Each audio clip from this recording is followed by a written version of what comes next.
ಕೊಪ್ಪಳ ಜಿಲ್ಲೆಯ ಕುಷ್ಟಗಿಯಲ್ಲಿ ಇಂದು ಸಮಾಜಮುಖಿ ಕಾರ್ಯಕ್ರಮವೊಂದು ಮೈದಳೆಯಿತು.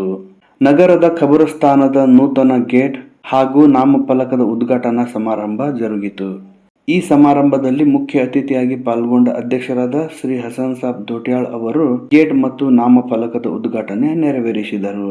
ಈ ಸಂದರ್ಭದಲ್ಲಿ ಸಮಾಜದ ಹಿತಕ್ಕಾಗಿ ಗೇಟ್ ನಿರ್ಮಾಣಕ್ಕೆ ದೇಣಿಗೆ ನೀಡಿದ ಶ್ರೀ ಕರೀಂ ಸಾಬ್ ಚೌಧರಿ ಅವರನ್ನು ಆತ್ಮೀಯವಾಗಿ ಸನ್ಮಾನಿಸಲಾಯಿತು.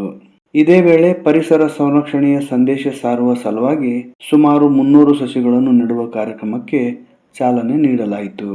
ಬಳಿಕ ಸಭೆಯನ್ನುದ್ದೇಶಿಸಿ ಮಾತನಾಡಿದ ಅಧ್ಯಕ್ಷ ಹಸನ್ ಸಾಬ್ ದೋಟ್ಯಾಳ್ ಅವರು, ಯುವಕರು ಕೇವಲ ತಮ್ಮ ವೈಯಕ್ತಿಕ ಅಭಿವೃದ್ಧಿಯಲ್ಲದೆ ಸಮಾಜಮುಖಿ ಕೆಲಸಗಳಲ್ಲೂ ಸಕ್ರಿಯವಾಗಿ ತೊಡಗಿಸಿಕೊಳ್ಳಬೇಕು.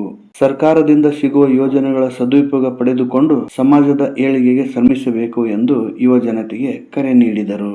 ಈ ಕಾರ್ಯಕ್ರಮದಲ್ಲಿ ಸಮಾಜದ ಹಿರಿಯರು, ಯುವಕರು ಸೇರಿದಂತೆ ಸುಮಾರು 200ಕ್ಕೂ ಹೆಚ್ಚು ಜನರು ಪಾಲ್ಗೊಂಡಿದ್ದರು.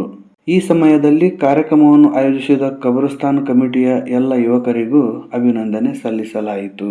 ಇದೇ ತರ ಸುದ್ದಿಗಾಗಿ ರಣಗಲ್ ನ್ಯೂಸ್ ಅನ್ನು ಸಬ್ಸ್ಕ್ರೈಬ್ ಮಾಡಿ, ಫಾಲೋ ಮಾಡಿ, ಶೇರ್ ಮಾಡಿ ಹಾಗೂ ಲೈಕ್ ಮಾಡಿ.